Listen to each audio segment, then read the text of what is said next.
Today, we're joined by Kash, a leading voice in law enforcement and public safety. Kash currently serves as a Richmond City Councillor. He previously served as BC's Public Safety Minister and MLA for Vancouver Fraserview, following a distinguished policing career, including his historic role as Canada's first Indo-Canadian police chief. Kash holds a master's and bachelor's degree in leadership and public safety from Simon Fraser University, and is also a published author, contributing to discussions on modern crime prevention and public safety strategies. Today, we are going to discuss the challenges of organized crime, drugs and gangs, public safety and street disorder in Vancouver and beyond, and accountability in managing public safety resources. Kash, welcome to Coastal Front today. A pleasure. Thank you for having me. Yeah, you're welcome. So let's start off with organized crime, drugs, and gangs.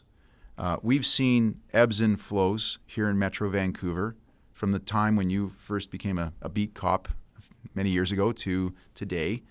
And it seems to me, my observation, is that it's not as bad as it was before, but there's still a underlying sort of problem with organized crime here in the city. But maybe I don't have a take on this. What's your view on organized crime and how entrenched it is in Metro Vancouver today? Well, it has not abated over the years. It has not. I think a problem that we do have is that we become callous to it because it's so prevalent right now. So we turn it off unless there's the extreme ends, the outliers of an activity that a crime group would be involved in. When you look at how organized crime groups in British Columbia started out at a very low level and then rose to prominence worldwide, they're still there. Some of the players have changed, but it's still there. It's hidden. They have ways of laundering their money. They have ways of avoiding taxes. They have ways of distributing their product globally to the markets where they're making a phenomenal amount of money. And certainly they're very creative in what they're doing. They don't necessarily, for example, stick to one particular drug product. If they're going to be in the drug industry, they'll have different products available. But a lot of them also are involved in other aspects of organized crime. They're not just in one particular area of organized crime. Mm-hmm. Well, that's a really good point. I being a capitalist myself, I often look at these organized crime groups as just unregulated illegal businesses. I mean, their interests are in creating profits for themselves, maybe some power aspect to it as well. And so it seems to me that, if I was an organized criminal or a gangster, especially at a sophisticated level, my interest would be to try and make as much money as I can and wherever the easiest low-hanging fruit is. Is that how they operate? That's exactly how they operate. And when you talk about violence, violence is usually at the lower level. It's not the same as the La Cosa Nostra, the Godfather and something like that, where, he made the decision to create the violence. The violence is at a lower level. And I think that's where we see, whether it's on the street or whether it's in one of our nightclubs or someone is taken out of the picture. But the problem with some of these larger corporations, organized corporations, if I can call them that, is that when law enforcement tries to interdict their activities, they're taking off the lower level. They're never getting the top of the organization. The top of the organization is involved in extensive money laundering. For example, they have an advantage of their money as they launder it into legitimate, whether it's real estate or something else here in Canada. So there's an unfair advantage to those that are responsibly, like yourself, making money to invest it in Canada or in British Columbia. They're able to avoid it simply because all that money they've garnished, they have not paid 1 cent of tax on it, in essence. And so there's an unfair advantage for them to be involved in buying businesses, buying real estate up. Mm-hmm. But the violence is still there too, but it's the lower level people. Law enforcement, unfortunately, because of the lack of resources, just goes for the low-hanging fruit, and then they amplify the broadcasting of them finding one individual to try and satisfy the public. on what is going on. Meanwhile, the ones that are at the pinnacle of the organization are not affected whatsoever. Mm-hmm. Well, I mean, imagine that, like The Godfather, they're pretty hard to reach or touch, these people who are at the top that are kind of running the whole thing. There are so many layers to it, so many layers. They're probably at least fivefold away from the ongoing activity that they have to make their money. So when you look at, for example, this recent drug bust that took place in rural BC, not too far from me, I can't remember where. Falkland. Never even heard of Falkland. And it was like one of Canada's largest, was it fentanyl? Well, they've coined this phrase now, and law enforcement, we're going to become callous to this phrase. They called it a super lab. Okay. And when you looked at the size of the lab, I used to run the interdiction team for chemicals and drug production when I was a commanding officer of the drug unit with the Vancouver Police Department. And we used to go into these labs at that particular time to deal with whatever, whether it's they're cooking up meth or even turning cannabis into hashish or something like that, a very, very dangerous process. Falkland, BC, and they were very strategic in picking that location. It's a rural area. The organization, okay. Because it would have to be controlled by a larger organization. This is just not the one person that they managed to arrest from this. Right. This is a corporate entity. They purchased the property. They knew if they went into a rural area, near a highway, near transportation centers. And I point out if they need to get their product to domestic market, they go to the airport in Kamloops because it's between Kamloops and Kelowna. If they need to get it to the international market, you can get it out of Kelowna to the international market. The amount of product that could have been produced in that super lab was far beyond use for domestic consumption. Oh, really? It was absolutely, when you look at the numbers there, it would have to be exported out of Canada. Most likely, when you look at what's being produced, we have this large problem of exported Canadian drugs that are produced going to Australia, not necessarily the United States. Really? Matter of fact, it'd be to Australia. So they were wise. They knew they could go undetected. They could buy this rural piece of property, massive building built on it, and have this particular lab in production, close to transportation routes to get their product to market, just like any other business. Mm-hmm. When they establish their location, they'll look at their freight and transportation routes for their product to get to market. Yeah. So elaborating a bit more on this Falkland drug bust where they found, the super lab, that there was money there was guns. And obviously with your background in policing, like for us sort of average folk, that the closest we get to law enforcement is a speeding ticket sometimes. Like how long would that bust have taken? Like how long would the police force has been working on something like that to pull that off? Well, it depends. Most likely what happened, you got to remember, part of the corporation knew how to bring in the precursors. You need precursors in order to cook up, whether it's fentanyl or methamphetamine or something of that nature, MDMA. You need these precursors. Canada has very weak regulations in precursors coming into the country. A lot of these precursors come from China, and they're allowed to come into Canada. When you say precursors, you're talking about initial product that you need to manufacture, to cook this, yeah, the ephedrine and all of to what's produce required. Okay. To produce it. Even the fentanyl production that we have here is not the Mexican fentanyl production, it's the China fentanyl production that is going on here in Canada. So these precursors, and they're bulky, like they are very much bulky, but you can get a license to import it into Canada. And I remember we advocated when I was Assistant General for tightening the regulations around precursors coming in. We didn't do it. It's a federal responsibility. Is it? Okay. In order for that to happen. We didn't do it to the extent where we could have done it in order for us to make sure that they don't have the ability to have these super labs. Another lab, they're calling it a super lab again, was just busted in Langley the other day. Okay. Again. But in answer to your question, how long could it have been up in production? Based on some of the witnesses, for a period of time, but not a lengthy period of time. What most likely happened here, because we don't even have a police officer stationed in Falkland, a uniformed police officer, Right. is that someone, and I'm trying to read between the lines on this, turned in a piece of information to the police, whether it's a confidential informant or some other means that the information came in. Right. And they would set up their surveillance on it, determine the characters that may be involved in it, and then determine what day they would actually go in and bust the lab. Right. Okay. Now, of course, we're talking about a subject, a location that's known because it got busted. But there's certainly other locations that are operating today here in BC, here in Canada, that are producing fentanyl and other types of drugs right now for both domestic and what it sounds like you're suggesting is at that scale for also, export to other countries.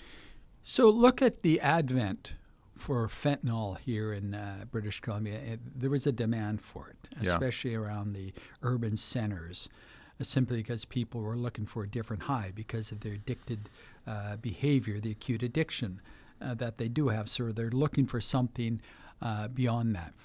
The bulk of the fentanyl still comes in from China. Okay. And when we start talking about it, and there's a lot of misconceptions out there, like, let's start up the port police to stop the fentanyl stuff. Well, let me tell you, a fistful of fentanyl will make you $1 million. Wow. The majority of fentanyl that does still hit the streets in Canada comes through the mail system. It doesn't come through our ports. Maybe the precursors come through the ports, and maybe the final product, such as a large quantity of methamphetamine, goes through the ports to Australia or some markets similar to that. Yeah.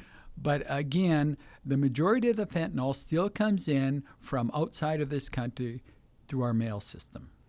Well, I don't mean to make too light of this because a lot of people have died from it, but maybe this Canada Post strike is going to help in reducing the amount of fentanyl coming in. Well, here's the problem. These people are creative. Right. They'll go to courier services. Right. The courier services are still in operation. Yeah. Or they'll move because, remember, they're trying to make, and they will make a profit at every single level, even right down to the street trafficker. Okay. They'll be creative because they have the clients that want this. They're so acutely addicted to it. Yeah. So they'll have that market. They'll find another way to get their product. They may even move to a different mid-level or upper-level supplier, such as domestic production, to fulfill the demands of their customers. So majority of fentanyl that is on our streets today is still coming directly from China? China. We're starting to see an uptick from Mexico, and of course we're starting to see an uptick of domestic production. But the majority still comes in from China. Okay. I'd like to get your view on this. My observation, again, not sitting in your shoes and not having your expertise, but my view has been, as I was growing up as a kid, that there's this, under President Reagan, this sort of war on drugs. This was the terminology went on for decades. My observation is the shift has been completely focused on harm reduction and not on trying to stop the importation of these drugs or go. And to me, the local, drug pusher on the street's not the problem. It's these people near the top. Do you believe that the reason we're losing the war on drugs is because we stopped fighting, like myself, or do you have a different view? Well, I have a little bit of a different take on it, not necessarily a different view. Okay. When you look at the metaphor, when we talk about the so-called war on drugs metaphor, it came in under Nixon. And Nixon was so dismayed from what he observed at Woodstock of the people that were smoking cannabis, Right. and all that. So what happened at that time, he moved a lot of the resources from the southern border around Florida, the southeast border and all that, the drug enforcement resources, and moved them to the Mexican border because Mexico was the main supplier of the marijuana that was coming into the United States. At the same time, there started to be an uptick in cocaine coming in across into Florida and various things like that. So trying to arrest our way out of this problem for over 60 years under the metaphor of the war on drugs has been an absolute failure. Okay. But what we had is people deciding, well, let's just do more. Let's throw an inordinate amount of money in arresting people and trying to get us out of this problem. We have absolutely spent trillions on trying to interdict the supply because the focus is only being on the supply. You know what? The supply still makes its way to market. Now it's killing the acutely addicted because of the fentanyl that they're getting to. I believe in a comprehensive approach. I believe in enforcement. And as you say, not against the street-level individual that's consuming or possessing drugs. It should be against anyone that's making a profit from the sale or distribution of drugs, regardless of what that drug is. It could be cannabis. If it's illicit and they're making a profit from the production or sale of it, they should be interdicted. If it's the harder drugs, those are the ones we should be going after. At the same time, we should be looking at lowering the demand, making sure that we have programs in place, number one, to prevent our kids from ever trying or experimenting in drugs. And those people that And is that through education, Kash? Absolutely. Appropriate school-age education right through the school system. You got to remember that the school is the only institution in society that sees our kids from kindergarten now straight through to their teens, where a lot of the influences are created. So people that are actually using drugs, we need to do whatever we can to help them stop. We need to offer different levels of treatment to them. Primary, secondary, tertiary treatment. We have to realize that, like we said, those people that are making a profit from the sale and distribution of drugs that's law enforcement's. That's their whole focus and should be their whole focus on this, just like the treatment, the whole focus should be the health industry and the prevention should be the school. The fourth part, which gets a negative rap, is what we call harm reduction. We should have never coined that phrase. And I'm going to tell you why. I was involved in creating the 4 pillars with Philip Owen when he was the mayor here in Vancouver. Really? The harm reduction pillar got such a bad rap right at the outset. We should have just left it as treatment. But when you look at that particular pillar, you have to realize there are some people, we've tried everything. No matter what we do, we are not going to get them off of their drugs. So what we should do is lessen the harm to society and lessen the harm to the individual, like trying to save their lives, by offering them different types of treatment, in my mind. Remember? And this would be like a safe consumption site as an example? A consumption site is initial intake. There's a real misunderstanding. I was involved in the pilot project for Insight. And there was a reason why we went to Insight, because of the spread of bloodborne disease, HIV and AIDS at that particular time, and because people are injecting their drugs. But be cognizant of the fact that we should be doing something for these people. We can't let them occupy our public spaces and create the disorder that's going on out there. We can't let decent people become victims of their behavior, whether it's even something as simple as your break-in of your house or a theft of vehicle, because these people need money. So we need to offer something to this small cohort of people that we've tried everything and they're just not going to get off their habit. And we've tried these things for various things. For example, we did it for alcoholics and providing them at different times during the day a shot of sherry so they didn't have to go out and commit a crime to buy their alcohol. Number 2, it stabilized their condition. That was the focus of it. But then we went through an election and we elected almost one party. It could have swept the whole thing to cope under Larry Campbell on that one issue.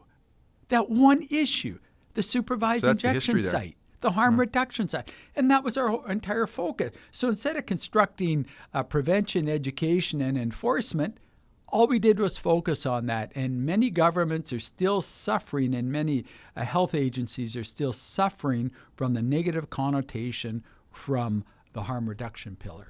Well, that's really a good, first of all, history lesson. Thank you for that. And talking a little bit more about this idea of these 4 pillars that you worked on with Philip Owen, that's quite interesting. We've obviously seen a huge amount of emphasis on harm reduction. Which of the 3 other pillars have had the least amount of focus, or do you believe we need to reallocate resources towards? Well, we need to create a balance. Yeah, that's We what I'm talking haven't about. created a balance. We still So have. where is it unbalanced right now, Kash? Like if you had to allocate, Okay, more money. it's very unbalanced on the harm reduction, the approaches. We're trying to bring that back to an acceptable level. Yeah. Law enforcement officials still want more and more and more and more. I honestly believe that they're still stuck in that paradigm from the 60s. Give us more money, we'll solve all of your problems. I Okay. can tell you. That's really interesting coming from a guy who used to be a police officer. Well, I'll tell you, and I was a police chief, and I used the argument to get more money. Right. I was saying, the sky's going to fall, unless you let me hire these many more people and we need more money. So I played that game. Yeah. But let me tell you, before I got into policing, police leaders said they don't have enough money. When I was in policing, police leaders and myself said we don't have enough money. 30 years from now, they're going to say we don't have enough money. It's been a failure of just looking at that one area. So it's disproportionate in those two areas. What we have to do is start to focus a little bit more on the treatment side of it and enhance that treatment side of it, and of course the prevention side of it. The DARE program, we focus too much on that. That's the Regan area. Just say no, boys and girls. Yeah. Well, I have a 16-year-old daughter. I know that's not as easy No. as as just saying no. So we need to start to balance it out, but we need to be pragmatic because we're going through a real crisis from the street level disorder that's occurring as a result of us not having a constructed, comprehensive strategy. Mm-hmm. Okay. Well, that's well said.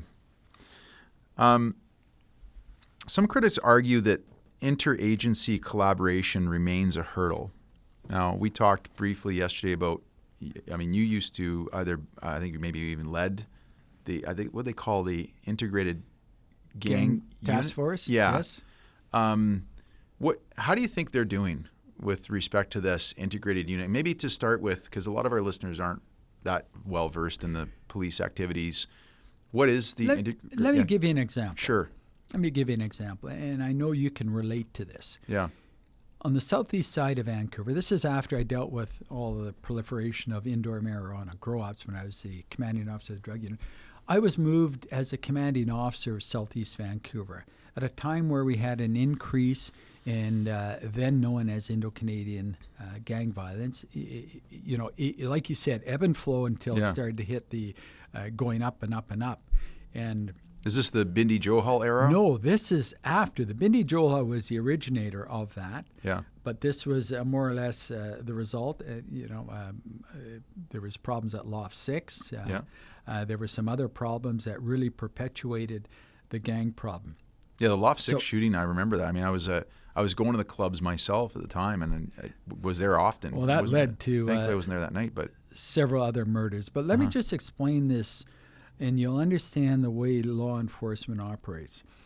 So I was tasked with trying to deal with the increase in violence in that area. We had almost nightly shots fired in the area, houses being shot up, vehicles being shot up, people being shot and killed. Okay, and I thought, well, let me think outside of the box here. So what I did is I developed a program. It was called Adopt a Gangbanger. We looked at the top 10, we looked at all the data, the top 10 gangbangers that lived in Southeast Vancouver, and identified them based on some criteria and what they were involved in, the groups they were involved in. They were suspected in various things. We actually assigned two police officers to every one of the top 10. Okay? And their goal was to go out, talk to the neighbors, talk to the parents, because most of these boys were still living at home with mom and dad eating mom's cooking. They weren't living a fast and powerful lifestyle like Scarface, like they want to live, but they were still living at home. Talk to the parents. Tell them exactly what their son is involved in. Talk to their son and say, look, we're going to be watching you. Every time you move, We're going to be stopping you. We're going to be checking you. Go to all of their friends and tell all of their friends this is what's going on. So we took a measure of what our shots fired was, what our murder rate was in a particular area, and then we implemented the program. All of a sudden, our shots fired just nosedived. Really? Our murders just nosedived. These people were just so scared of what was going on. They were looking over their shoulder continually. Here's an example. We had one person phone the police department and say, "Am I on the program for that?" So, yeah, you got to laugh at that. This stuff. Am I in the program? So that my staff sergeant that answered the phone, just tell him he is. Just tell him he is. So we told him he was in the program, so we hung up. But when the rate started to drop unbelievably, like the percentage was incredible, we started to see the uptick around the region. We started to see some of the violent activity take place in, for example, Surrey. We started to track some of our people we had here into Surrey. As you know, we've got a balkanized policing system here. The RCMP are there. Vancouver is there. Surrey didn't want to adopt any program like this whatsoever. So now we're dealing with the fallout of that. But then when I left, the Vancouver Police Department took the chief job in West Van, where nothing happens really, to any great extent. The program dropped off. So unless you have someone, and the point I want to make, unless you have someone that is going to push, continually show the results of something creative, the program will fall off. Yeah. And I think, when we talk about even the 4 pillars approach, Philip Owen was the coach of that. He was the greatest spokesperson with respect to that, and he pushed that and he pushed that. And when Philip left, things kind of fell apart. Kash, are there any police chiefs? I mean, we have a lot of municipalities here in the Metro Vancouver area. Are there any police chiefs out there that you would say they're doing a great job on this file today, that you're impressed with their maybe creative thinking like you described for yourself in that circumstance? Now, let me just give a bit of an explanation of it. Some police chiefs are out there, they're doing what they think is a great job. But remember, they're still blocked. They're in that paradigm. Mm-hmm. They can't get their head out of that box. So if you measure them based on the measurements you want to use for that paradigm, they're probably doing a good job. Mm-hmm. But if you want to use measurements such as the reduction of organized crime activity, gang activity, violence, property crime, all of that stuff. And I brought in the CompStat program, which was Bill Bratton's program, into Vancouver after I went and studied what was going on in New York and LA when they had their dramatic reductions in crime. And this was all part of bringing in the accountability to the police leaders. We don't hold the police leaders to account the way we should. Okay. And part of that reason is the balkanized system we have. We have the independent municipal police agencies spread out throughout, for example, Metro Vancouver. And then we've got probably 23 different RCMP detachments throughout a metro region. We're the only metro region in North America that has this balkanized system. So, to make sure we're clear on when you say the word balkanized, meaning it's segregated, fractured. It's fractured. Absolutely fractured. It's decentralized. You can't have that many police leaders in a confined area like that and expect overall results in the area. Because the problem is, I'll keep my hand down. Yeah. The problem is that we don't live, work, and play in our own communities anymore. Yeah. We maybe play somewhere else, socialize somewhere else. We live in one community, we work in another community. So you should have a continual policing throughout that particular region. But you could cross a bridge and get a different style of policing on the North Shore, or cross a laneway and get a different style of policing. Yeah, this is a great point. I mean, this is when I interviewed Bob Rennie maybe a year ago, and we were talking about housing affordability and solutions to housing. he continually said the same thing you did in the same theme, which is we have every municipality doing their own thing, and we need to have a regional approach to it. And it sounds like what you're suggesting is that one of the big wins we could have is we had a more, I guess, centralized policing system across the region. Absolutely. Is anybody advocating for that, Kash? Like, is there any efforts being made? I mean, I know there's a lot of drama over the whole thing happening in Surrey here, which I'd love to get your opinion on. But is anybody advocating for beyond just a integrated gang task force, but like maybe a completely new, revamped Metro Vancouver policing system as opposed to each municipality? Yeah. I've been advocating for over 3 decades for this. We've held discussions at the Morriswa Centre with Rob Gordon. God bless him. He's left us now. Him and I were part of a group, former Chief of Police Bob Stewart of Vancouver. We were part of a group. And, you know, even when you and I met many, many years ago in the lobby of the Hotel Vancouver, it was a time where I was actually running for provincial government on that particular issue. Matter of fact, when I was in there, we had done all of our prep work. We had legal opinions on creating a BC provincial police force to bring the accountability back to the province of British Columbia, and then creating 3 metro-style police agencies where you have high densely populated areas such as Metro Vancouver, the capital region on the island, and the central Okanagan interior. Those would be metro, and then we'd have the provincial police service. Yeah, wow, fascinating.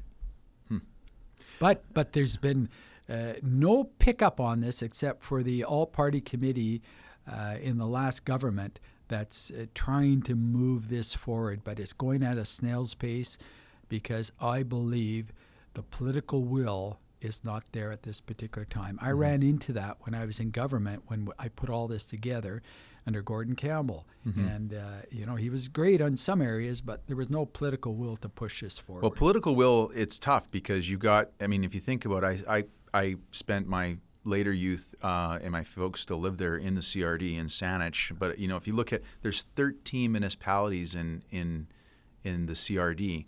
There's, I don't know, I haven't done the count on Metro Vancouver, but of course, all of these mayors, all of these city councillors, all of these police chiefs and fire chiefs, they all want their little piece of the pie. They wouldn't, you know, most of them are going to be out of a job if you integrate it all and you can, you know, basically consolidate. Imagine if there was a hostile takeover bid of Vancouver and Richmond, right, or a merger. Someone's going to lose their job, and that's the main thing I think that drives this, is that people don't want to see their jobs being lost. They'd rather have their piece of Richmond and somebody else wants their piece of Vancouver, as opposed to having something that's much more efficient. Well, it's ironic you mentioned hostile takeover. We've witnessed over the last 5 years what went on in Surrey with transitioning from the RCMP to the Surrey Police Service. But well, what's your take on that topic? What is your take on the whole policing situation in Surrey today?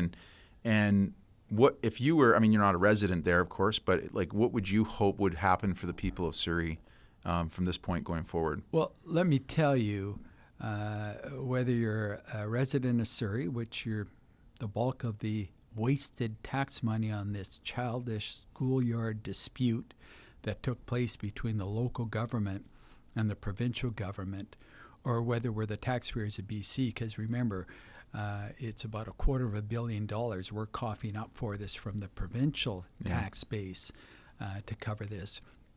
Number one, the residents of Surrey should be very upset on the lack of accountability on the financial side of it, the efficiencies on the financial side of it.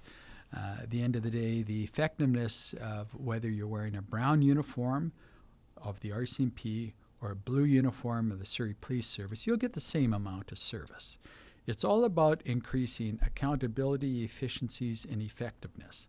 So at the end of the day, it'll all come together, hopefully, because they are professionals and they shouldn't be taking their ball and going home simply because they don't have the contract anymore. They have to work together. But I would be very upset if my tax dollars in Surrey, and we can talk about waste tax dollars in every municipality, but this was extremely wasteful. We're talking about hundreds of millions of dollars that were wasted when we had a local mayor of Surrey disputing with the Solicitor General of the province of British Columbia. And then we went through all the legal battles, we went through legislative changes.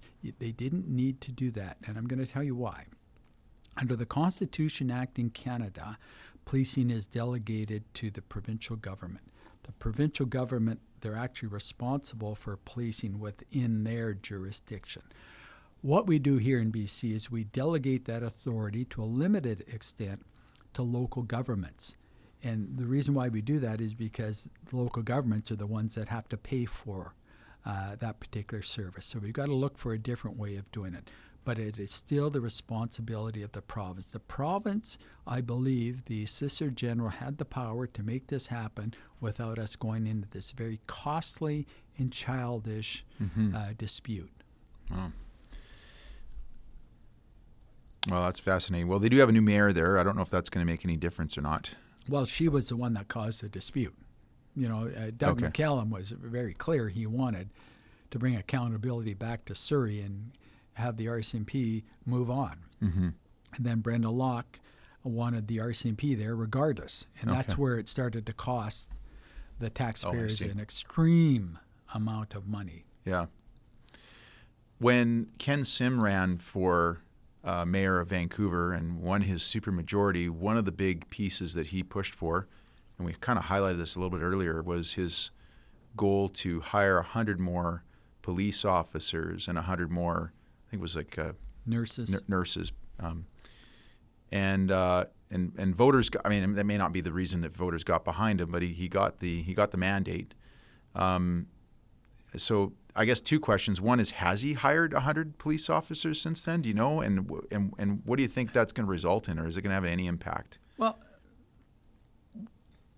when he started campaigning against this, we seem to be marketing a lot of our fear on our streets in Vancouver. And we really scared a lot of people that are the voters that said, okay, we've seen this before, the tough on crime part to get votes, and then we don't see any change. Right, exactly. We're experiencing the same thing now, and I know Ken. I've known Ken for years. We actually, good friends. But if you don't do business differently, no matter, you could hire 200, 300 more. Right. And you're going to get the results you're getting right now.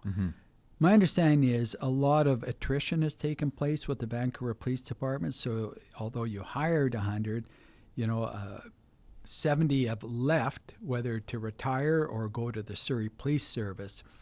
So at the end of the day, your net is a lot lower. And my understanding is they're having difficulty filling the nurse position because they need a specialized training to deal with some of the mental health issues on the street. It's a very costly process. If I was the mayor, or if I was advising Ken on this, I would have given him different advice, because until you start doing business differently, looking at different programs involving the other levels of government, it's going to be rather difficult to make any changes on the street disorder that's taking place. Right. Okay. Well, that makes sense, and I love your creative story you gave us earlier. Kash, I would like to, before we get into street disorder, which I'm sure ties into this issue over drugs and gangs, it'll take a second here, because I want to read out this quote that Donald Trump wrote on November 25th. Today's the 28th, so it's been talked about all over the media. And then I'd like to get your thoughts on this. So what he wrote on his Truth Social is, as everyone is aware, thousands of people are pouring through Mexico and Canada, bringing crime and drugs at levels never seen before. Right now, a caravan coming from Mexico, composed of thousands of people, seems to be unstoppable in its quest to come through our currently open border. On January 20th, as one of my many first executive orders, I will sign all necessary documents to charge Mexico and Canada a 25% tariff on all products coming into the United States and its ridiculous open borders.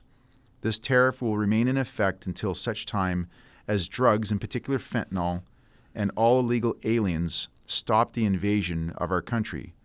Both Mexico and Canada have the absolute right and power to easily solve this long simmering problem. We hereby demand that they use this power, and until such time that they do, it is time for them to pay a very big price.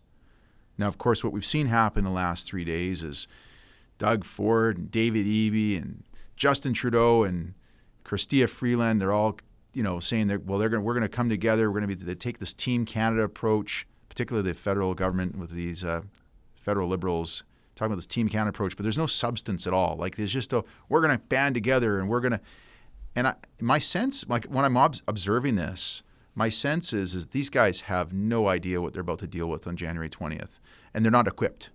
And I don't even sense any kind of idea of how they're going to deal with this. But, and of course, Trump's a master negotiator, right? So my question to you, being a guy you've been in MLA, you've sat in Victoria in the Parliament buildings there, you know what goes on there at a provincial level. You also have this, very long background in policing. You understand these files around domestic production, like we just talked about in Falkland, where you highlighted that the amount of production that was probably going to take place there, it was going to produce far more fentanyl than could be consumed domestically. So it's going to get exported to places like Australia, but also the United States. I mean, Trump campaigned on this. People have voted him in to fix this issue. So if you were sitting in a room with David Eby today, what would you be advising him to do right now on this? Well, let's look at the facts here, because we're reacting to something that may not be a problem from Canada. I strongly believe we are not a source country. Mm-hmm. And, to be a source country, you have to have a certain percentage of the drugs that are going across your border into the United States, where, I'll point out, the market is, mm-hmm. where the demand is for this particular problem. Pointing out the facts that we are not. We are not a source country for illegal aliens, as being pointed out by Trump. Mexico border is a different story. I think that he's confusing the two of them and putting them together on what is going on. So number one, what Canada has to do is start to, instead of just reacting, think this out, be strategic. We're not even talking about the economic side of it. The news stories today is, we're going to we're going to have helicopters, we're going to have drones, we're going to have all of this. What is your problem? What are you trying to solve here? If you're trying to solve the fact that goods from Canada are going to have this tariff of 25% or whatever the percentage is at the end of the day, fine. Talk about it from the economic point of view and all that, but don't convolute it with, guess what? The illegal aliens are flowing in from Canada, drugs are flowing in from Canada. Get the facts on what is going on and then determine the course of action. They have not done that homework. So you're right.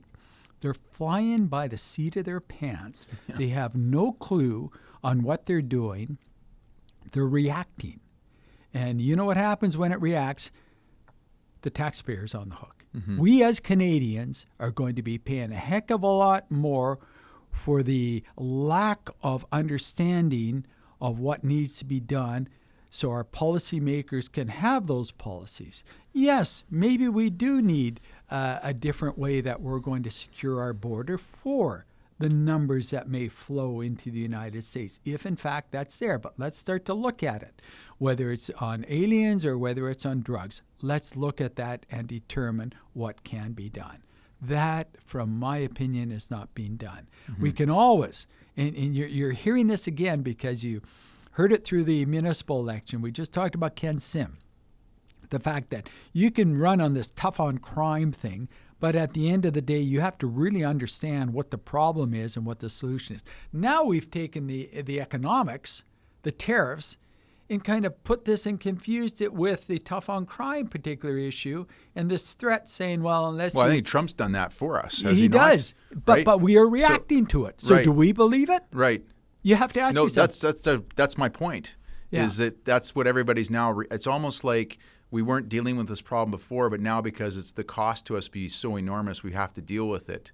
And it's not even been thought out. But again, going back to my question, be like, so would your advice then, if you were sitting in a room privately with David Eby as the premier, who has gone on social media just like Doug Ford and others, saying, well, we're going to work together with the federal government to, to deal with this situation. But that doesn't mean to deal with it. What does that say?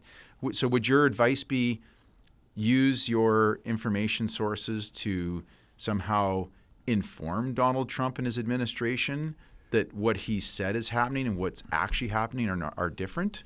And is I that what think you would do? That's the argument that needs to be made. And whether Trump's going to listen to you or not remains to be seen. But there's other levels of government you can go to in the United States, even from the state level, from Congress, the Senate, or start to explain what is going on. Donald Trump may believe this, and sometimes you wonder what he does believe, or as you say, is this just a negotiation trick? Because he's trying to dissuade us from exporting our goods into the United States, and I guess he's trying to persuade Americans to buy American goods. Whether that void can be filled easily remains to be seen, even if you talk about the oil and gas side of things.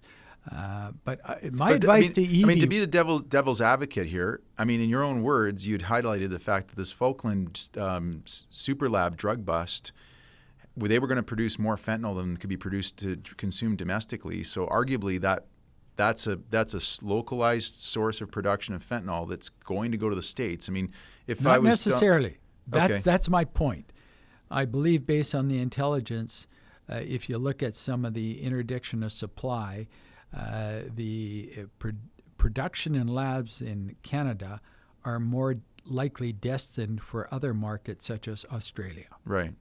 But hasn't Canada also had a history of producing drugs and many years producing marijuana and exporting it to the United States? Absolutely. We would produce, for example, domestic consumption of cannabis is about $6 billion. It's still there. It's been at that level for quite a period of time. Our production facilities in Canada at one point, there was enough to produce $40 billion worth of cannabis, and of course there's no appetite locally or domestically to consume that amount of product. Yes, it was going to the United States. Cannabis was. But it wasn't at that point even a major source country.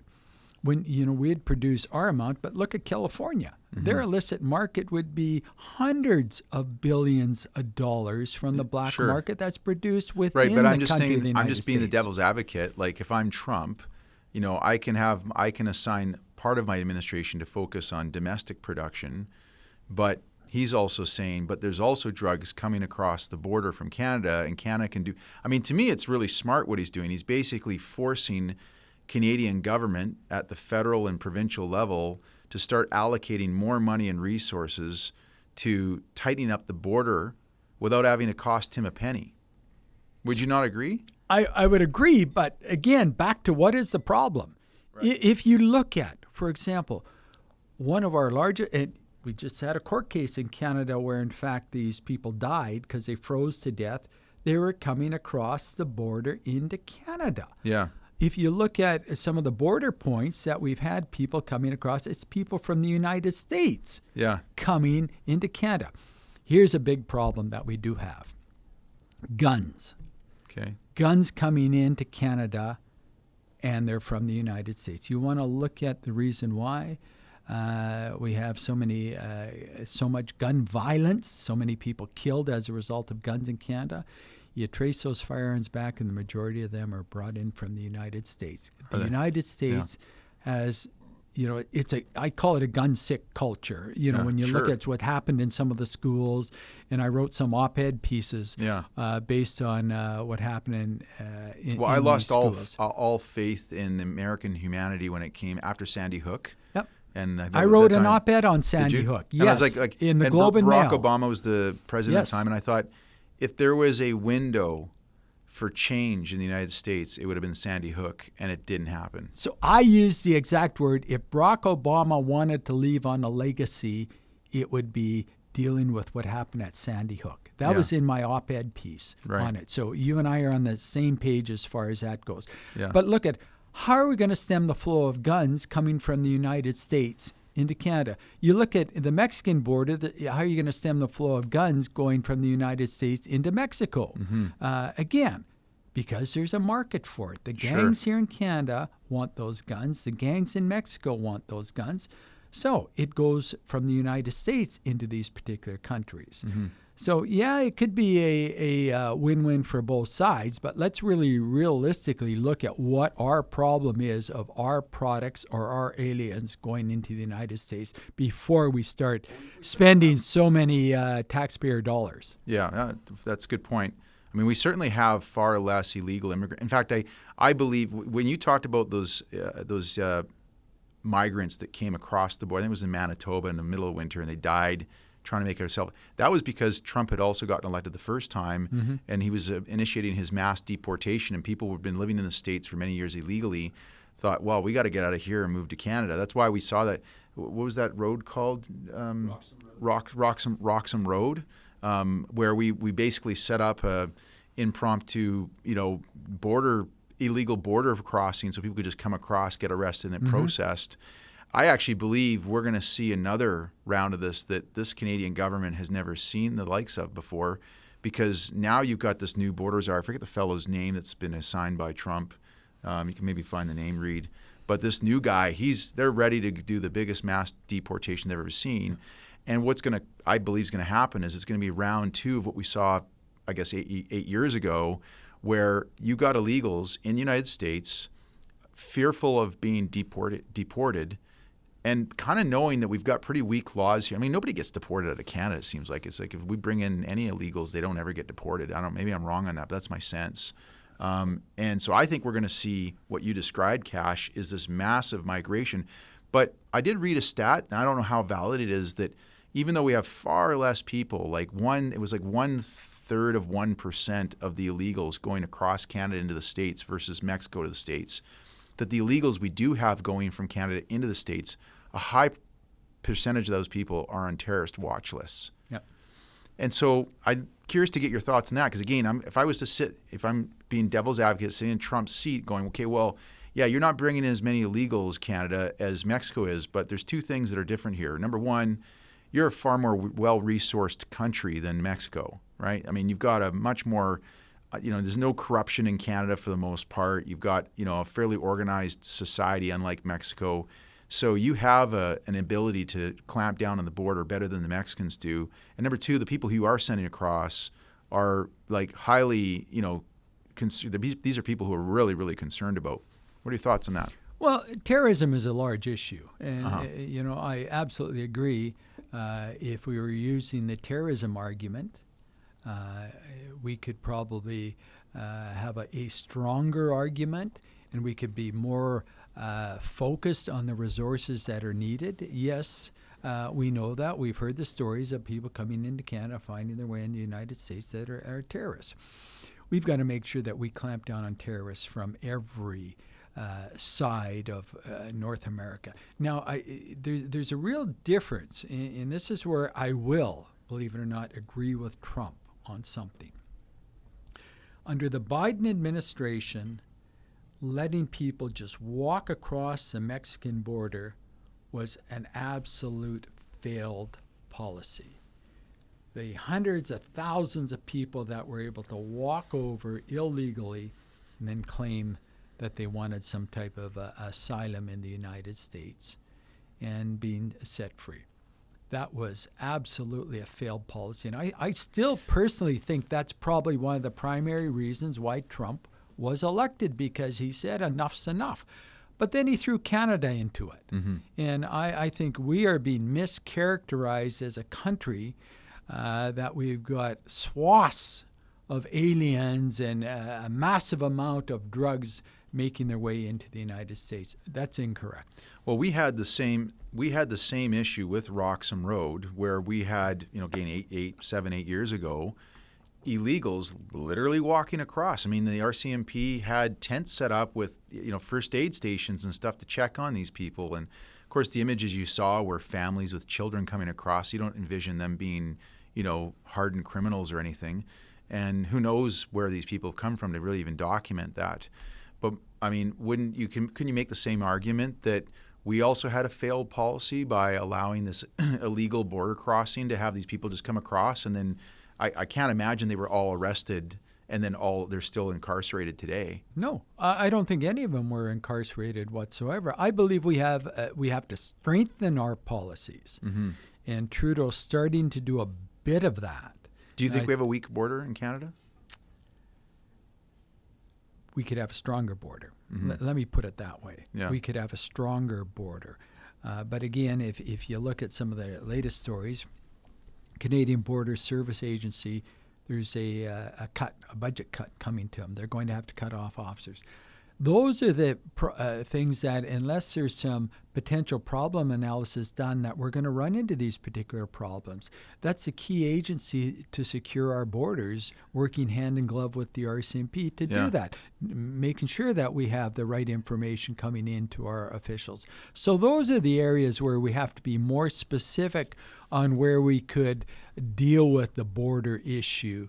But what's missing from this is the impact, and there's a little bit of that, on the tariffs and the impact on the American consumer, the impact on the producers here in Canada and all that. And I think that's a missing part of the negotiations and discussions that are taking place. Again, they're going after the things that Trump is saying he wants, but it may not necessarily be a problem. Yeah.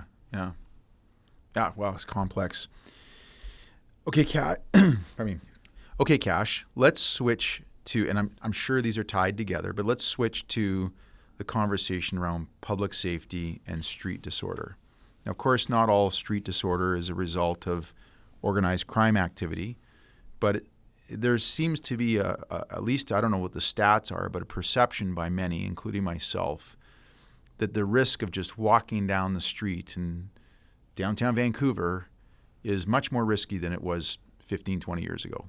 I mean, just maybe in the last 6 months, I remember there was recently, maybe it was even just a couple months ago, an elderly fellow that was stabbed to death, and another one who's had his hand almost cut off. At 8:30 in the morning. Right, absolutely. So maybe just start, like an open-ended question, like what's your take on street disorder? Is it an issue today? Is it something that we just are aware of because the press is writing about it more, or is it a growing problem? It's all of that. Okay. It's a significant issue. Whether you just want to look at the statistics, and you just identified, it's the fear of crime. Mm-hmm. What's being created for the people that are frequenting our public spaces and that are enjoying it and socializing, living, working, or playing in these areas, and how their life is impacted by the fear that they're going to become victimized by some of what has taken place. Now, those stories, like the sensationalism of the guy that got his hand cut off and the other one that was killed by someone that had a significant mental health issue. Mm-hmm. You look at the people that have acute drug addiction, that are, their behavior is unacceptable on our streets and disturbing to a lot of us that are trying to make ends meet. Mm-hmm. And working and contributing responsibly to society. We have to do something about this. We had this failed decriminalization approach, which, David Eby had terrible advice on that particular policy, because we've had decrim. So before we go any further on that, can you just for the listeners, in layman's terms, explain the background on the decriminalization so people know what you're talking about? Well, I'll just explain it this way. For decades, we've had de facto decriminalization based on the discretion that police and the criminal justice system have. Right. I remember hearing that apparently the arrest for possession of small amounts of drugs by a user in the downtown east side hadn't happened in years. Is that correct? No. As a matter of fact, I created the policy and I testified in front of the Senate committee, and it was alarming. People didn't realize it, but we were not pursuing people for simple possession. We were pursuing producers and traffickers. Okay. And that's what our resources should be used for. So we always had the hammer. The criminal justice system always had the hammer. So if you were acting up on the streets and you were in possession of drugs, we could do something. Right. That makes so much sense. David Eby, for some reason, went through a Health Canada Section 52, I think, exemption to decriminalize it. And all of a sudden you could have, 2.5 grams, and the police couldn't do anything. And it doesn't even matter the type of drug. So as your point earlier, a fistful of fentanyl could probably kill a small village in Africa, and 2.5 grams of fentanyl is not the same as 2.5 grams of marijuana. So you just tied police officers' hands, you tied the criminal justice hands on making sure that we had some orderly conduct in our public spaces. Yeah. People could smoke their crack, they could freebase their fentanyl, their other opioids that they may have in their possession.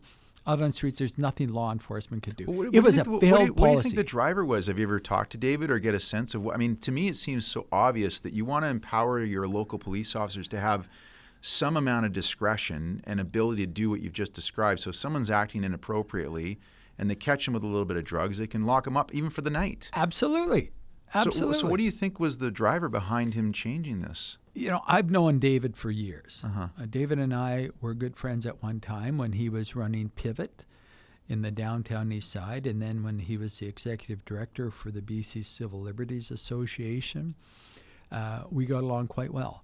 And the David Eby we have now is not the David Eby that I became friends with years ago. So we don't even talk now as a result of that.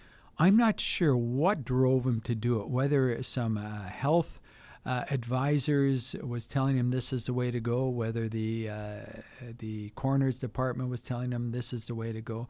It was absolutely, and we're still suffering from the failure of having that as an absolute policy. Should have never taken the discretion away from the police. So anyhow, we have this situation. And I think just on that note, though, I think that he's even recognized it, because didn't he recently change that it's still decriminalized, but you cannot be consuming drugs in areas like parks and in front of elementary schools now? Well, it's all gone now. We always had that in place. The decrim, but the de facto decrim is back in. So police aren't going so out. we've gone back to where we were? Yeah. But so he's set aside the Health Canada exemption because that was absolute. Now it becomes discretionary. So like we did with police is, you couldn't be consuming near schools. You couldn't be consuming in areas that we get complaints about, all of those. So those are the things we had. But we have this crisis right now. Yeah. We have to deal with it. And we still have people think that we're going to arrest our way out of this problem. We are not going to arrest our way out of this problem. I like that phrase. That's a great phrase. If that was the case, the war on drugs would have been a success. Right. But it's not and will never be a success. So let's have a pragmatic, comprehensive policy. And I have pushed for this based on my research in this particular area.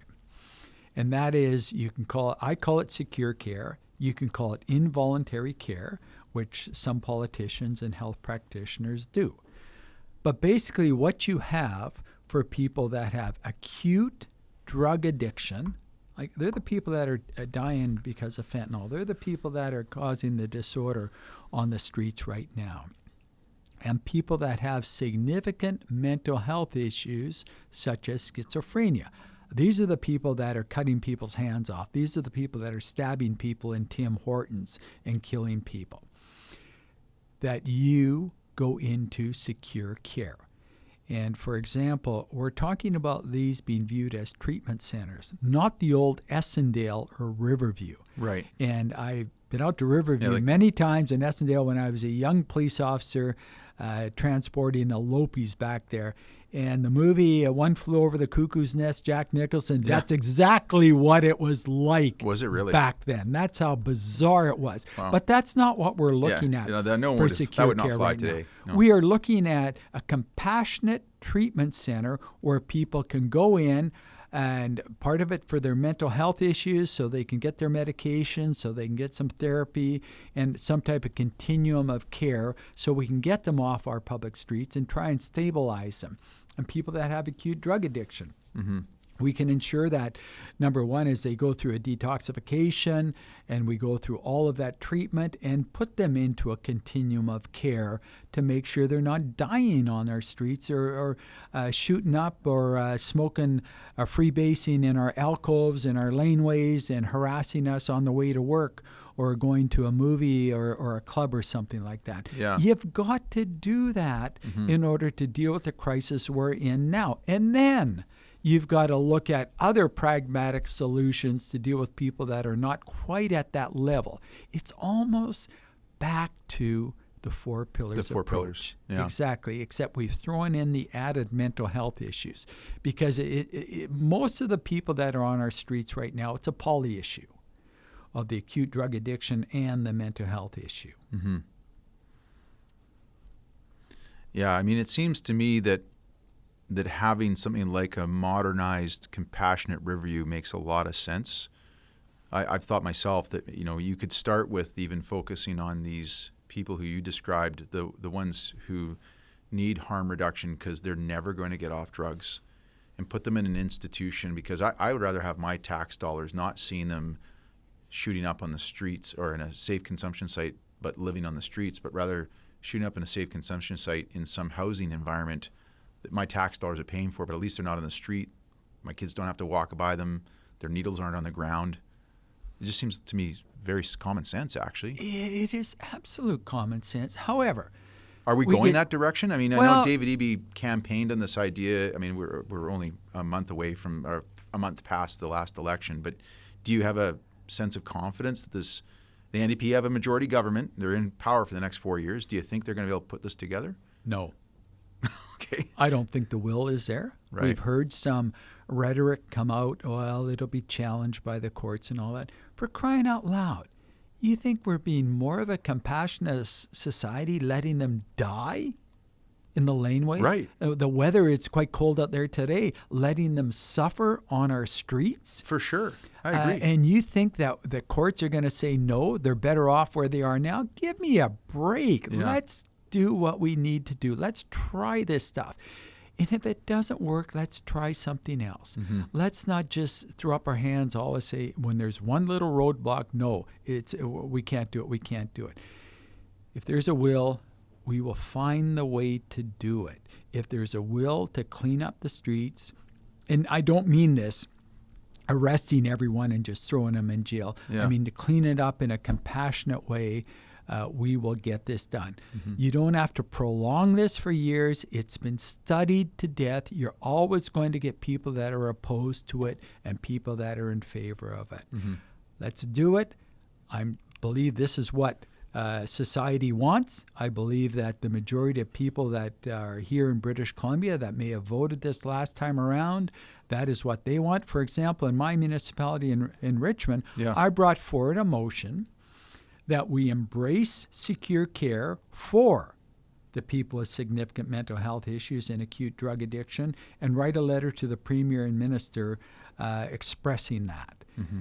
To this very day, we have yet to hear anything back from... The letter was written Yes, it was. to David David Eby Eby. and well, I guess actually they've changed the cabinet ministers now. Yes, we did Is not Mike hear... Farnworth Farnworth? no, or- it was the addictions Okay. minister, which they got Yeah. rid of the addictions minister this time Do you around. see this as being a strictly provincial issue? It's their responsibility. Is it a municipal one, or is it combined? How do you see it? It is a provincial responsibility. However, it it's can be hard for driven. municipalities to have the resources to do something like this. Exactly. And they will never have the budget and resources. Yeah. But it can be, and under legislation, it's the provincial government that's responsible for it. But it can be driven by local governments to have the senior level of government act in this, because we're the ones that are impacted day in and day out because of it. Mm-hmm. Kash, you're a well-studied man. You've been in this space for a very long time. Is there any region, municipality, state, or province in North America or maybe in Europe that has exercised this type of strategy that's working today as a good working example of what we could try and achieve? Absolutely. Can you give me an example? It's just, well, there's several examples I can give you based on what we've discussed today. From a policing point of view, you can look at what Boston has done with dealing with some of the gang violence that they had. You can look at the accountability factor. If you even go back to the New York Miracle and that big reduction of crime, those are examples there. You can look at what happened in LA with their reduction of crime. You can look at what's happening in England right now where they're dealing with it. For example, they've been giving out narcotics to their drug addicts since the Beatles around the Liverpool area, decades and decades ago. And there's a lot of positive things that have come out of that. If you look at some of the phenomenon around how we transition from, for example, needle exchanges to where we are, if you just wanted to stick with that harm reduction part of it, you can see some of the advances there, some of the failures and some of the advantages of approaching it that way. There are so many examples we can look at around the world with respect to what is going on. And we have the opportunity to pick and choose the ones that we think would work in our area, or at least learn from those. And that's what we did with the 4 pillars approach. We didn't invent it. It didn't fly out of the sky and whatever. We explored it around the world. We knew at that time, for example, on the injection site, there were 43 unauthorized injection sites that government around the world that government was turning a blind eye to. And we started to look at the success rate of that, of removing people from injecting out in the street, and certainly not having to deal with the needles discarded, et cetera, et cetera. Yeah. I mentioned the gang issue. Look at how Boston was creative when they had their onslaught of gang issues. You look at some of the organized crime groups, and this is a little more difficult because they have such a global stretch in their activities at this time. But you can look at success rates here and there throughout the world and pick and choose and maybe uniquely create something for yourselves. And that's what we did under the 4 pillars approach. We uniquely created it and called it the 4 pillars approach. But it was nothing new. We just picked and choose what we thought would work in Vancouver. Yeah, it seems to me like it's a great model. No one has to reinvent the wheel here. They just have to implement it. And like you said, strike a balance between, not focused on just one of the, that's the whole concept of 4 pillars. You can't have one pillar. Yeah. Well, so, you have to, using that metaphor, you have to equally, or at least try to equally construct all of them. That's right. Not construct one. You don't build a house with one. You know what's going to happen. It's going to tip over. And in the drug issue, it has tipped over. It has, yeah. How much of the organized crime, drugs, and gangs that we talked about at the beginning of our conversation and this public safety and street disorder, how much do those tie together? Well, they tie together in a sense of looking at it from the addicted. Let's look at it from the addicted user and work up the chain to see how that person is getting their particular product. And you can see how right from the street level consumption right up to the mass producer of this, how it affects some of what's going on the street. From the mental health issue, absolutely nothing at all. That is a societal thing, and it's usually due to biological, environmental, or some other psychological, such as if you look at most of the women that become drug addicted, you'll find if you go into their history, they were sexually assaulted when they were younger. If you look at some of the mental health issues that are related to it, but so that's a biological, environmental, and some other aspect of it. But the drug thing, you can draw a connection to this. But remember, the person way up here, he doesn't give a damn, or he or she doesn't give a damn what's happening down there. Right. Yeah, that's well said. Well, we've talked about the responsibilities of this at a municipal and provincial level, but Kash, what's your take on the responsibility that our federal government, they've got the biggest purse string to draw from. What is your take on the federal government's responsibility around these issues of drugs and gangs and public street disorder? Frustrated. And You're frustrated. I am absolutely frustrated because I've met Justin Trudeau. I quite like him. I'm not sure his advisors are giving him the right advice. Just like David Eby, I'm not sure the advisors are giving him the right advice here. But certainly, for example, when we talk about organized crime, when we talk about drug trafficking, when we talk about border integrity, when we talk about terrorism, those are all federal responsibilities, okay, under the RCMP. Trudeau should remandate the RCMP so they can focus on that, so they can get out of community contract policing, such as what we have around here in Vancouver. The province should take over all of that type of policing, or a metro police style, but Trudeau should say the RCMP are going to focus on the mandate. Just talking about what Trump wants. That's under the RCMP's mandate if you really wanted to look at that. Right. But they need the resources to do it. So that's what I would really like to see him, or at least his public safety minister, advise him on what we should be doing. But those are bold steps. Sure. And I'm not sure right now that he is willing to do it. He should have done it early in his mandate. He didn't do it, like many should have done it. And going back to my time in government with Premier Campbell at that time, see, I was a police chief. I had hit my pinnacle.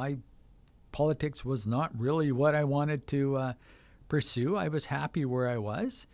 But we had long conversations, him and I told him what I wanted to do. I told him how we needed to focus on delinquency with our youth and focus on how we prevent our youth from getting involved in gang and drug activity. I told him how I wanted to reform policing here in the province of British Columbia. And all of that was good, until I got into government. Then it was, well, we don't have money to do that. We don't have money to do that. It's, so it's... Do you think that's kind of disillusioned probably at my first caucus meeting, where we started talking about what we could do to get reelected next time around, and in my naivety, I said, why don't we just deliver what we promised do the right platform, thing. Yeah. our platform of what, right. But no, they're already thinking of how they're going to get reelected next time around. Yeah. So I quickly learned that the visionary years for any government or any politician is their elected years. Yeah, no, that's really unfortunate. My sense is that we have had no focus at the federal level on border security, which is one of the reasons we do see more guns coming across the United States, why we see this sort of relatively easy flow of drugs going back and forth. And I don't think we've seen yet a huge increase in illegal border crossings, but I really think after January 20th, if Trump moves ahead, which I'm certain he will, with his mass deportation program, that we are going to be faced here in Canada with a massive influx of illegals like we saw at Roxham Road 7 to 8 years ago. And I think it'll force our federal government to finally start to react. But unfortunately, I think at that point they won't know what to do. Well, just and you've looked at that. Let's just say you're an illegal alien in the United States. You're up from Venezuela or something like that. You came through the Mexican-U.S. border, and you don't want to go back. Yeah. You know what's going to happen. So where would you go? You know they're going to come and get you, or try and come and get you. You would head up north. For sure. You'd walk across the open border. Yeah. And try and establish in Canada. So you're right in making that assumption. So unless we put those parameters in place now, which I believe on the alien side, so they don't come up here. Again, this is not our people going down to the United States. No. It's their people or their illegal aliens coming our way. Yeah, absolutely. Kash, I do want to take a moment to touch on government accountability, transparency, which I believe is an issue, something that's important to you, as it certainly is for me. And you've been involved at the provincial level and at the municipal level of government. And my observation, and I've said this often, I'll state it today, I don't believe any government at any level needs more of our tax dollars. I believe there's so much waste. I mean, it's one of the reasons that I think Elon Musk and Trump have coined this DOGE, Department of Government Inefficiency. So what's your take on municipal and provincial, dollars being accounted for and spent and managed? Mismanaged. Mismanaged. I think that's a better term to use. Yeah. Do you still see it today? Absolutely. And local government in Richmond, I keep calling it out. And politicians and policymakers and bureaucracies don't care. No, they don't care. Because they will just go back to the taxpayer, because the taxpayer has buckets and buckets and buckets of money. The mismanagement. But they don't. That's the thing. They don't actually, Cash. But There's a lot of young people working for me who are struggling to get by because they don't have buckets of money, but they keep getting hit with every single tax. And even if they're renters, they're still inherently paying the property taxes that these municipalities keep raising. And they're going to continue to pay it. They know that. Right. They know that. So instead of trying to reduce the impact of whether it's property tax or some other taxation if you're at a different level of government, instead of trying to reduce it, they know that if they increase it, the person is going to pay it. Right. The homeowner or the person that's buying a product, they are going to pay it. I have so much difficulty. It's worse than dealing with cartels and gangsters. At least they're reasonable. It operates kind of the same way. But endless battles within local government of saying, for example, in Richmond, you're talking about a tax increase of 6.75% to the property owner next year in 2025. And I'm looking at this, $800,000 for pickleball courts. I could go through a list. We went through $20 million for a multi-use pathway on Stevenson Highway that is very seldom used. And I voted against it. And I keep calling it out. Unless we get people in government, and I don't just call it out for the sake of calling it out. I give a reason or a rationale as to why I take a position on this. For example, on the $20 million spent on the multi-use pathway with very people using it, they narrowed a highway. There's going to be safety concerns. There's all of that with respect to that. But now we're starting to see more of that. We're starting to see for like a block, you're going to put a bike lane in a block, one block, and when you leave that one block, you're back on the road. Right. How does that make any sense? Right.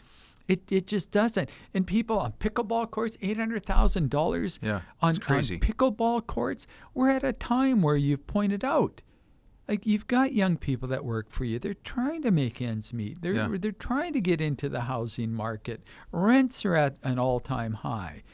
So we're trying to make it a lot more accountable. But I'll tell you, the way it works is they know that if they can keep going back to the taxpayer, they're going to keep paying.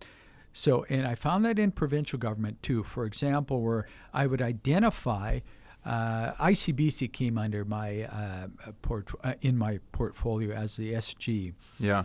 And identifying some road safety concerns and how we could actually reduce, injury claims and various things like that by adjusting or re-engineering a part of the road or something of that nature. For example, the cell phone law in BC, guess who brought that in? Did you bring that in? I brought that in. And when I was told I couldn't do it, I said, watch me.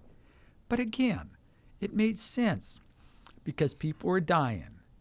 People were losing their loved ones. Mm-hmm. Distracted driving was accounting for damages and injuries that cost society an inordinate amount of money. There's other areas where you can look at improving, spending a bit of money now, and down the road, you're going to generate these cost savings. Mm-hmm. And I go back to my point earlier of the vision of a politician is their elected years. Mm-hmm. And I pointed out, if you start spending money now, even on the gang issue, the drug issue, in preventing people from getting involved in that behavior or that use of illicit substances, is going to save you multi-millions down the road. Mm-hmm. But no, it's just, let's get through, let's get reelected. Yeah. That is, unfortunately, the mindset of many of our politicians. Yeah, that's really unfortunate. Well, it's nice to sit across the table from someone who doesn't seem to have that mindset, and you've got a really good vision here, Kash. This has been a great conversation on crime, drugs, gangs, public safety, street disorder, and even on transparency of government. Current City of Richmond Councillor, retired police officer, police chief, and former safety minister Kash, I appreciate you coming on to Coastal Front today, and thank you very much, and wish you the best as you continue to fight for the good of our province and also for your town, your city of Richmond. Thank you very much. Well, thank you very much, and all that you've done for the community, and we talked about that earlier. Yeah, fresh plate. I'm very passionate about one of your programs, so whatever I can do to help you, please call me back or give me a phone call. Thank you.